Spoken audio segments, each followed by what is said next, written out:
በያላችሁበት አክብሮታዊ ሰላምታችን ይድረሳችሁ የተወደዳችሁ የመሃል ሚዲያ አድማጭ ተመልካቾቻችን እንደምንውላችኋል። ለዛሬ ለተሰኞ ወደ እናንተ እንዲደርሱ የተጠናቀሩትን ከመሃል ሚዲያ ቀን መረጃዎቻችንን ይዘንላችሁ ቀርበናል። በቅድሚያም አበይት ርዕሰ ጉዳዮችን እናስቀድማለን። በማዕከላዊ ጎንደር ምዕራብ ደንቢያ ወረዳ በተካሄደ የከበባ ኦፕሬሽን 17 የታጣቂ ቡድን አባላትና አመራሮች ተደመሰሱ። ምክትል ጠቅላይ ሚኒስትር ተመስገን ጥሩነህ ለቤኒን ሪፐብሊክ ፕሬዝዳንት ሮሙአልድ ዋዲንግ አቀባበልን አደረጉ። ዝርዝር ጥንቅርን ይዘናል። ከውጭ በኢራን መንግስታዊ ጋዜጦች የፊት ገጽ ላይ የወጣው አስደናቂ ማስጠንቀቂያ።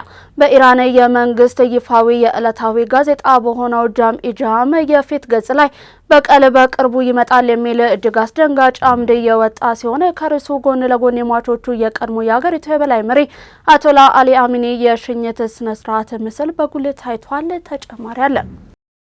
ቀደም ብለን ባደረስናችሁ የዛሬው ለተሰኞ ቀን መረጃዎቻችንን ጀምረናል። እስከ ፍጻሜው ድረስ አብራችሁን ትቆዩ ዘንድ የአክብሮት ግብዣችን ነው።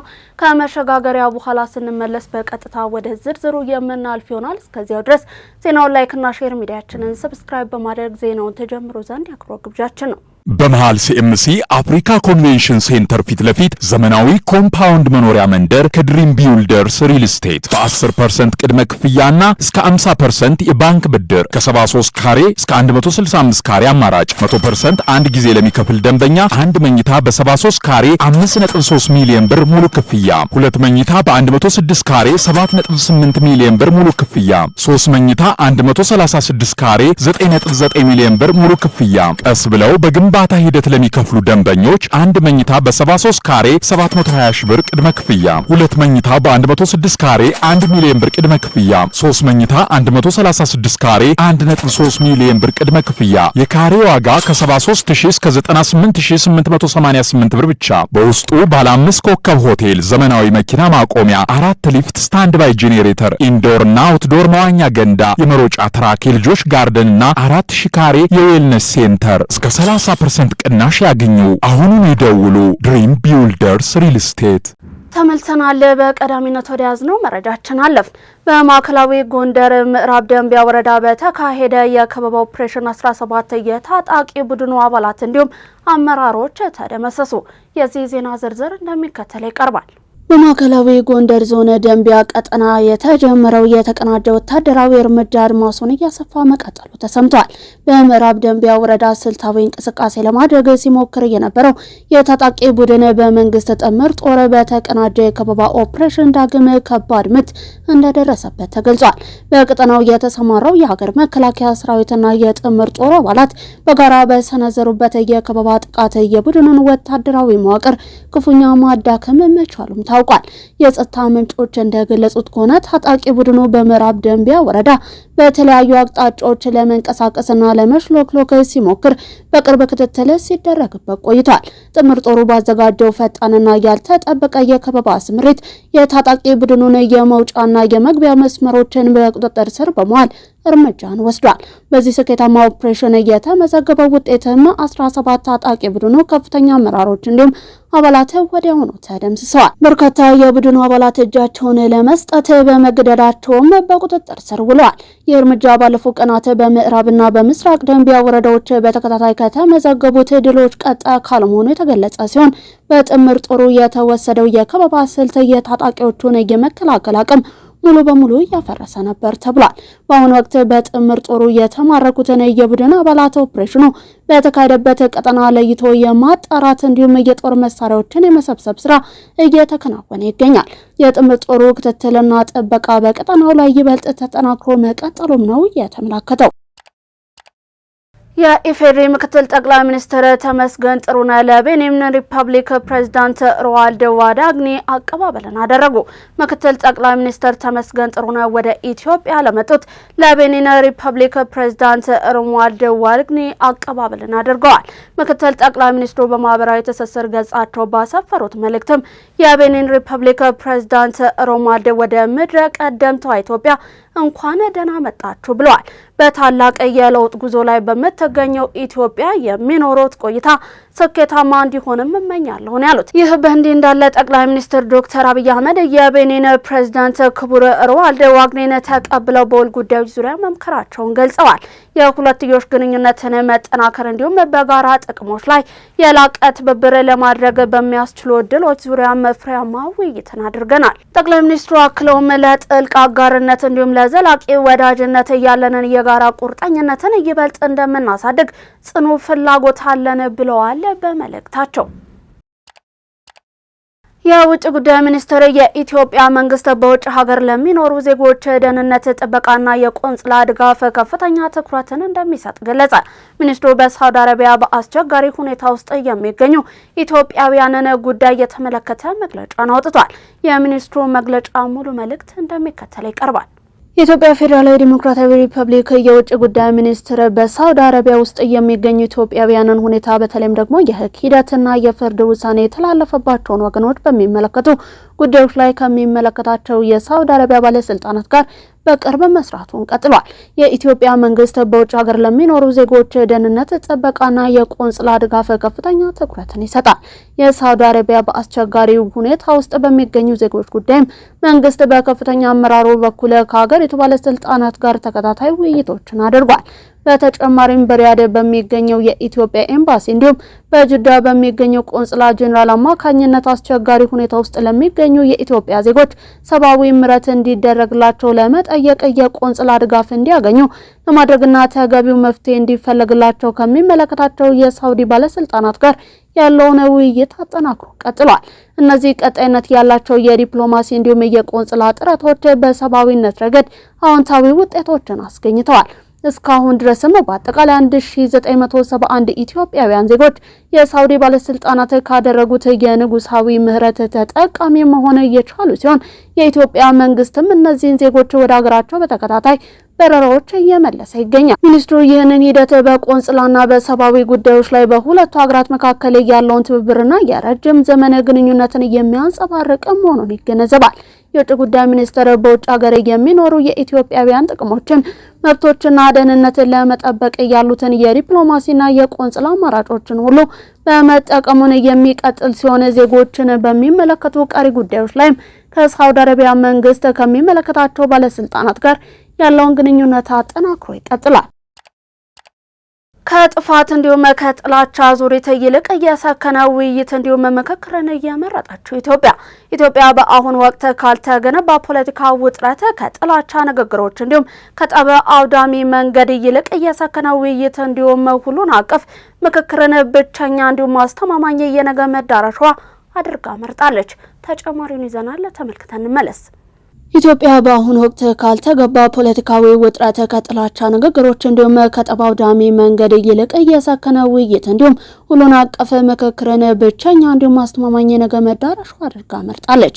በውስጥም ሆነ በውጭ የሚያጋጥሟትን ፈተናዎች እንዲሁም የታሪክ አጋጣሚዎችን ለመፍታት ወደ ግጭትና ለመግባባት ከመሄድ ይልቅ በሰለጠነ መንገድ በጠረጴዛ ዙሪያ መነጋገርን፣ መደማመጥንና መከባበርን ቀዳሚ ስልቷ አድርጋ በጽናት እየተገበረችው ትገኛለች። ኢትዮጵያ የያዘችውን የሰከነ ውይይት መርህ በጥላቻ ላይ ለሚሰሩ አጀንዳዎች እንዲሁም የሀገርን ሕልውና ለመፈታተን ለሚሞክሩ አካላት ትልቅ ምላሽን የሚሰጥ ነው። ጦርነት፣ ጠብ እንዲሁም ጥላቻ ሀገርን ወደ ኋላ ከመጎተትና ሕዝብን ከማፈናቀል ባለፈ የሚያተርፉት ምንም ነገር የለም። በመሆኑም ይህንን እውነት በሚገባ በመገንዘብ ልዩነቶችን በኃይል ሳይሆን በመቻቻል በታማኝነት እንዲሁም በምክክር መፍታት እንደሚቻል በተግባር እያሳየች ያለችው ሀገራችን ኢትዮጵያ የጋራ መግባባትን በመፍጠር የብሔራዊ አንድነቷን መሰረት እያጠናከረች ትገኛለች። ሀገራዊ ምክክሩ ሀገርን በጥላቻ ከሚመጣ ጥፋት የሚታደጉ የሰላምን ዋጋ ከፍ የሚያደርጉና ለዘላቂ ብሔራዊ መግባባት መንገድን የሚጠርግ ነው። ምክክርን፣ መደማመጥን እንዲሁም የሰከነ ውይይትን ምርጫ ያደረገችው ኢትዮጵያ የነገውን ብሩህ እንዲሁም ጠንካራ ጉዟን በማይናወጥ መሰረት ላይ የገነባችም ትገኛለች። ኢትዮጵያ ነገን ታሳቢ ያደረገ እንዲሁም አስተማማኝ የኃይል አቅርቦት ላይ እየሰራች መሆኑን የኢትዮጵያ ኒውክሌር ኃይል ኮሚሽን ምክትል ኮሚሽነር አብዱረዛቅ ኡመር ገለጹ። በሀገራችን የኢንዱስትሪ ዘርፍ መስፋፋት እንዲሁም የገጠር ወደ ከተማ የሚደረግ ሽግግር የኤሌክትሪክ ኃይል ፍላጎቱ ከፍተኛ እንዳደረገው ምክትል ኮሚሽነሩ ተናግረዋል። እንደ ሀገር ዘላቂ እድገት እንዲኖር ለእነዚህ ዘርፎች አስተማማኝ የኃይል አቅርቦት ስለሚያስፈልግ በየትኛውም ጊዜ እንዲሁም የት ያስፈልጋል የሚለው በእቅድ የተመሰረተ የኃይል አቅርቦት እንዲኖር እየተሰራ መሆኑንም ጠቅሰዋል። ኢትዮጵያ አብዛኛውን የኤሌክትሪክ ኃይል አቅርቦቷን እንደ ውሃ፣ ፀሐይ፣ ንፋስ እንዲሁም እንፋሎት ካሉ ታዳሽ የኃይል ምንጮች ታገኛለች። እነዚህ የኃይል ምንጮች በአየር ንብረት ለውጥ ተጽዕኖ ስር ሊወድቁ ስለሚችሉ ይህንን ታሳቢ በማድረግ አስተማማኝና አማራጭ የኃይል አቅርቦት እንዲኖራት የኒውክሌር ኃይል ላይ እየሰራች መሆኑን ምክትል ኮሚሽነሩ አስታውቀዋል። በእቅድ እንዲሁም ፍላጎት ላይ የተመሰረተ ኃይል እንዲኖር የተለያዩ የአፍሪካ ሀገራት የዘርፉ ባለሙያዎች የሚሳተፉበት ስልጠና በአዲስ አበባ የተሰጠ ነው። ስልጠናው ከዛሬ ጀምሮ ለ12 ቀናት የሚቆይ ሲሆን ዓለም አቀፍ ልምድ የሚቀሰምበት እንዲሁም ሀገራት እርስ በርስ የልምምድ ልውውጥን የሚያደርጉበትም ነው። የቀድሞ የኢትዮጵያ አየር መንገድ ዋና ስራ አስፈጻሚ የሆኑት አቶ ተወልደ ገብረ ማርያም የፓኪስታን አየር መንገድ በዋና ስራ አስፈጻሚነት እንዲመሩ ተሾሙ።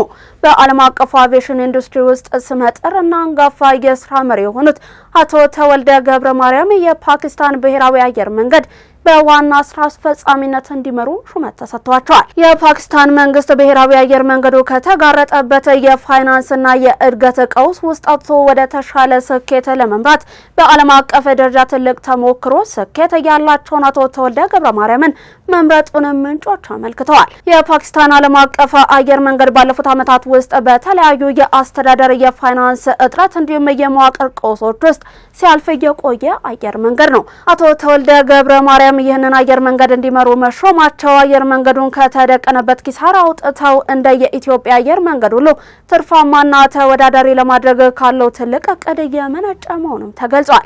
ይህ ሹመት ለአቶ ተወልደ ገብረ ማርያም ግላዊ ብቃት ማረጋገጫ ብቻ ሳይሆን የኢትዮጵያ አየር መንገድ ያፈራቸው የአመራር ልሂቃን በዓለም አቀፍ ደረጃ ያላቸውን ተፈላጊነትና ክብር ዳግም እያሳየ ክስተትም ሆኗል። የተወደዳችሁ የመሃል ሚዲያ አድማጭ ተመልካቾቻችን እየተመለከታችሁ የምትገኙት ለዛሬ ለተሰኞ ወደ እናንተ እንዲደርሱ የተመራረጡትን የቀን መረጃዎቻችን ነው። አሁን ደግሞ ከባህር ማዶ ወደ ያዝናቸው እናልፋለን። በመሃል ሲኤምሲ አፍሪካ ኮንቬንሽን ሴንተር ፊት ለፊት ዘመናዊ ኮምፓውንድ መኖሪያ መንደር ከድሪም ቢውልደርስ ሪል ስቴት በ10% ቅድመ ክፍያና እስከ 50% የባንክ ብድር ከ73 ካሬ እስከ 165 ካሬ አማራጭ 100% አንድ ጊዜ ለሚከፍል ደንበኛ አንድ መኝታ በ73 ካሬ 5.3 ሚሊዮን ብር ሙሉ ክፍያ፣ ሁለት መኝታ በ106 ካሬ 7.8 ሚሊዮን ብር ሙሉ ክፍያ፣ 3 መኝታ 136 ካሬ 9.9 ሚሊዮን ብር ሙሉ ክፍያ። ቀስ ብለው በግንባታ ሂደት ለሚከፍሉ ደንበኞች አንድ መኝታ በ73 ካሬ 720 ሺህ ብር ቅድመ ክፍያ፣ ሁለት መኝታ በ106 ካሬ 1 ሚሊዮን ብር ቅድመ ክፍያ፣ 3 መኝታ 136 ካሬ 1.3 ሚሊዮን ብር ቅድመ ክፍያ። የካሬ ዋጋ ከ73000 እስከ 98888 ብር ብቻ። በውስጡ ባለ 5 ኮከብ ሆቴል፣ ዘመናዊ መኪና ማቆሚያ፣ 4 ሊፍት፣ ስታንድ ባይ ጄኔሬተር፣ ኢንዶር እና አውትዶር መዋኛ ገንዳ፣ የመሮጫ ትራክ፣ የልጆች ጋርደን እና 4000 ካሬ የዌልነስ ሴንተር እስከ 30% ቅናሽ ያገኙ። አሁኑን ይደውሉ። ድሪም ቢውልደርስ ሪል ስቴት። በኢራን መንግስታዊ ጋዜጦች የፊት ገጽ ላይ የወጣው አስደናቂ ማስጠንቀቂያ። በኢራን የመንግስት ይፋዊ ዕለታዊ ጋዜጣ በሆነው ጆምጃኢን የፊት ገጽ ላይ በቀል በቅርቡ ይመጣል የሚል እጅግ አስደንጋጭ አምድ የወጣ ሲሆን ከርዕሱ ጎን ለጎን የሟቾቹ የቀድሞ የሀገሪቱ የበላይ መሪ አሊ ኻሜኒ የሽኝት መርሃ ግብር በጉልህ ይታያል። ተጨማሪውን ይዘናል፣ ተመልክተን እንመለስ። ይህ በእንዲህ እንዳለ ጋዜጣው አዲሱን የበላይ መሪ ሙጅተባ ኻሜኒን በመጥቀስ የበቀል እርምጃው የህዝባችን ጽኑ ፍላጎት መሆኑንና በግድ እንዲሁም የማይቀረው እውነታ ሆኖ እንደሚፈጸም በይፋ አስታውቋል። በሌላ በኩል የቴህራን ማዘጋጃ ቤት ባለቤትነት የሚተዳደረው አምሻሪ ጋዜጣ በሰው ሰራሽ አስተዋጽኦ ኤአይ የተዘጋጀና 13 የአሜሪካ፣ የእስራኤል እንዲሁም የአውሮፓ የፖለቲካና ወታደራዊ መሪዎችን የክስ ማረሚያ ቤት ልብስን አስለብሶ የሚያሳይ ምስልን አውጥቷል።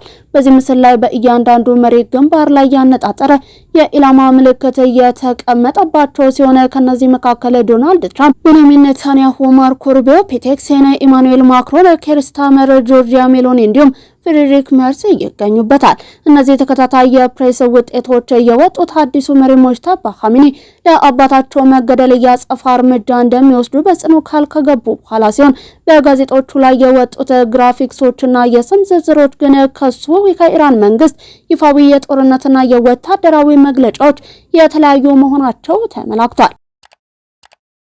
አሜሪካ የኢራን ወታደራዊ ኢላማዎች ላይ ጥቃትን ሰነዘረች። ኢራን በሆርሙዝ ሰርጥ የሚተላለፉ የንግድ መርከቦች ላይ ጥቃት ፈጽማለች በሚል አሜሪካ በአንድ ሌሊት በርካታ የኢራን ወታደራዊ ኢላማዎች ላይ ጥቃት መፈጸሟን አስታውቃለች። የአሜሪካ ጦር የሆርሙዝ ሰርጥ የዓለም አቀፉ ንግድ ወሳኝ መተላለፊያ ሆነው ኢራን እንድትቆጣጠረው የማይፈቅድ መሆኑንም ገልጿል። ኢራን ለተሰነዘረው ጥቃት በሰጣቸው አጸፋዊ በዮርዳኖስ፣ ባህሬን እንዲሁም ኩዌት የሚገኙ የአሜሪካ ጦር ሰፈሮችን እንዲሁም በኦማን የሚገኙ የራዳር መቆጣጠሪያዎች ላይ ጥቃት መፈጸሟን ጠቁማለች። የአሜሪካው ፕሬዝዳንት ዶናልድ ትራምፕ ባሳለፍነው ሳምንት ከኢራን ጋር ተደርሶ የነበረው የተኩስ አቁም ስምምነትን አብቅቷል ማለታቸውን ተከትሎ ዳግም ባገረሸው ጦርነት አሜሪካ ኢራን ላይ ሶስተኛ ጊዜ ጥቃትን ፈጽማለች። የኢራን ከፍተኛ ተደራዳሪ ሙሐመድ ባጋር ከድርድሩ ጋር ተያይዞ በኤክስ ገጻቸው ባሰፈሩት መልእክት አሜሪካ ቃሏን ካልጠበቀች ዋጋ ትከፍላለች ብለዋል። በጦርነቱ ሳቢያ የተዘጋው የሆርሙዝ ሰርጥ የሀገራትን የንግድ እንቅስቃሴን እያስተጓጎለ ይገኛል። ቀውሱ በማገርሸቱ የአንድ በርሜል ድፍድፍ ነዳጅ ዋጋ $79 የደረሰ ሲሆን ይህም ከዳግም ግጭቱ በኋላ ከፍተኛ ሁኔታ ማሻቀቡን ቢቢሲ ዘግቧል። በግንቦትና በሰኔ ወራት ዩናይትድ ኪንግደም ውስጥ በተመዘገበ እጅግ ከፍተኛ ሞቃት አየር ከ2700 በላይ ሰዎች ሕይወታቸው አልፎ ሊሆን እንደሚችል ባለሙያዎች ግምታቸውን አስቀመጡ። ከኢምፔሪያል ኮሌጅ ለንደን የሜትሮሎጂ መስሪያ ቤት እንዲሁም ለንደን ስኩል ኦፍ ሃይጂን ኤንድ ትሮፒካል ሜድስ የወጣው ተመራማሪ ይፋ ያደረጉት ይህ ቁጥር ከፍተኛ ሙቀት የሚያስከትላቸው አደጋዎችን በተመለከተ መረጃዎች ላይ የተመሰረተ ነው። በርካታ ሞቶች ተከስተው ሊሆን የሚችለው በእንግሊዝ ታሪክ ከፍተኛው የሆነው 37.7 ዲግሪ ሴልሺየስ ሙቀት በተመዘገበበት ሰኔ ወር እንደሚሆንም ተገልጿል። በዚህ ወቅት ባልተለመደ ሁኔታ በተወሰኑ የእንግሊዝ እንዲሁም ዌልስ አካባቢ ቀይ ደረጃ የተቀመጠ የሙቀት ማስጠንቀቂያ ተሰጥቶ ነበር። ግንቦት ላይ የታየው 35.1 ዲግሪ ሴልሺየስ ሙቀት በአውሮፓውያኑ 1922 እንዲሁም 1944 ከፍተኛ ሆኖ ከተመዘገበው 32.8 ዲግሪ ሴልሺየስ የበለጠ ነው። በእነዚህ ወራት ከፍተኛ ሙቀት የተመዘገበው በከፍተኛ ዲግሪ ምክንያት ሞቃት አየር በአንድ አካባቢ ላይ ተከማችቶ እንዲቀርብ በሚያደርገው የአየር ሁኔታ ምክንያት እንደሆነ ባለሙያዎች ይናገራሉ። እንደ ባለሙያዎቹ ገለጻ ይህ የሙቀት ክምችት የተባባሰው በሰው ሰራሽ አየር ንብረት ለውጥ ምክንያት ነው። የአየር ንብረት ለውጡ ምድር የኢንዱስትሪ አብዮት ከመፈንዳቱ በፊት ከነበረበት ደረጃ ከፍ ባለው በ1.4 ዲግሪ ሴልሺየስ ሞቃት እንዳደረጋት ነው። በግንቦት እንዲሁም ሰኔ ወር የተመዘገበው ከፍተኛ የሙቀት መጠን እንዲሁም የሙቀት መጠኑን ከ3 እስከ 4 ዲግሪ ሴልሺየስ እንዲጨምር ማድረጉንም ተመራማሪዎች ያምናሉ።